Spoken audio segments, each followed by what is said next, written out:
मेरठ का एक खौफनाक हत्याकांड, प्यार मोहब्बत अंधविश्वास पे आधारित एक ऐसा कहानी जो पूरे भारत के लिए निंदनीय था।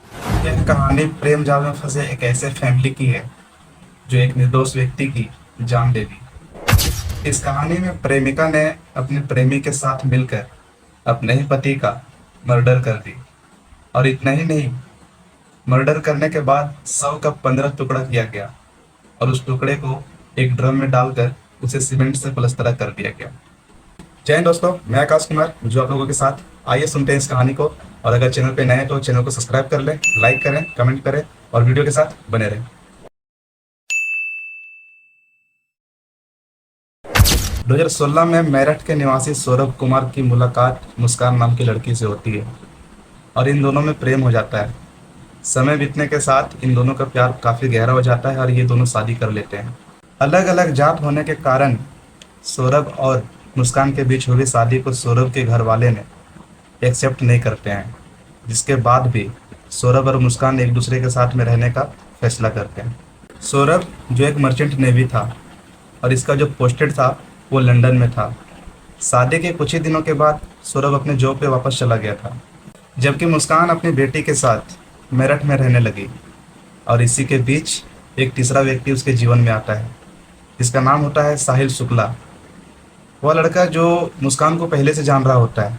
सौरभ के लंदन में पोस्टेड होने के कारण मुस्कान की नज़दीकियां साहिल से बढ़ने लगी थी, और सौरभ जो मुस्कान को पहले से चाह रहा होता है और वो धीरे धीरे उसके साथ टाइम बिताने लगता है। मुस्कान ने साहिल को यह यकीन दिला दी थी कि वो अपने पति के साथ में खुश नहीं है और वो साहिल से सच्चा प्यार करती है। और समय बीतने के साथ धीरे धीरे मुस्कान ने साहिल शुक्ला को अपने जाल में फंसा ही ली और इन दोनों के बीच प्यार बढ़ता ही चला गया।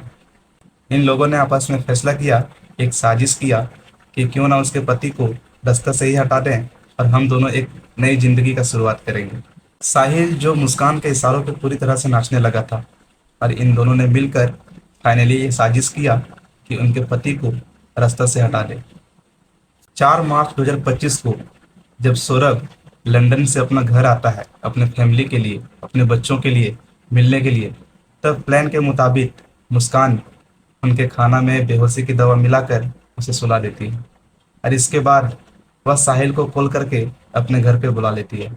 मुस्कान अपने प्रेमी को बुलाने के बाद वे अपने प्लान के मुताबिक रसोई घर में जा करके वहां से एक धारदार चाकू निकालती है, जो प्लान के मुताबिक ये पहले उन लोगों ने खरीद कर रखा था। चाकू लाने के बाद प्लान के मुताबिक मुस्कान जो होती है वो सौरभ के जो दिल होता है, जो हार्ट होता है, वहाँ 3 बार वार करती है। इसके बाद सौरभ जो अंदर से चीखता है लेकिन उसका आवाज़ बाहर तक नहीं जाता है, क्योंकि वो बेहोशी के हालत में होता है और ये काफ़ी खतरनाक मौत होता है उसका। प्लान के मुताबिक दोनों प्रेमी प्रेमिकाओं ने उनका हत्या कर देते हैं, उनका मर्डर कर देते हैं।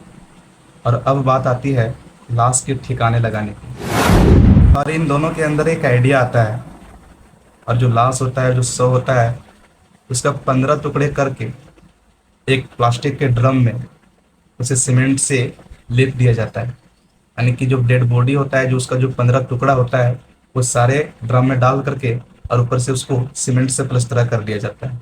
लाश का तो ठिकाना लग गया था, लेकिन फिर भी इन दोनों ने कुछ दिनों के लिए शिमला घूमने के लिए चले गए थे, ताकि सोशल मीडिया पे सबको ये लगे कि सौरभ अभी भी जिंदा है। और इन लोगों ने सौरभ के फ़ोन को हमेशा एक्टिव रखा, ताकि सबको लगे, उसके दोस्तों को या उसके फैमिली को ये लगे कि सौरभ अभी जिंदा है और वो घूमने के लिए शिमला गया है। समय बीतने के साथ सौरभ के फैमिली ने सौरभ से कांटेक्ट करने का कोशिश किया, लेकिन सौरभ की तरफ से कोई बातचीत नहीं हुई और ना इधर से कोई रिस्पॉन्स था। ये सारी जानकारी को लेकर के उनके फैमिली ने मेरठ के थाने में जाकर के ये गुमशुदा का एक कंप्लेन दिया। और इसी के बीच मुस्कान अपने फैमिली वालों को बताती है कि शायद सौरभ का मर्डर हुआ है और ये मर्डर उनके फैमिली वाले ही करवाए हैं।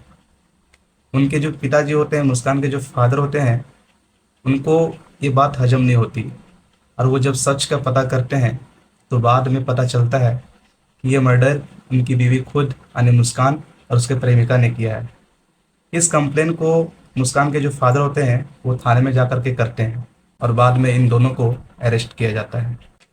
तो ये थी एक मेरठ की खौफनाक हत्याकांड घटना की कहानी। उम्मीद करता हूँ कि आप सबको ये वीडियो पसंद आया होगा और समझ भी आया होगा। तो इस वीडियो से, इस कहानी से, इस घटना से एक चीज़ सीखने को मिलता है कि आप जब भी, अगर आप अपने लिए अपने लाइफ पार्टनर को चुनते हो तो वो हमेशा सच्चे होना चाहिए और कभी भी जल्दबाजी में फैसला नहीं लेना चाहिए। जय हिंद।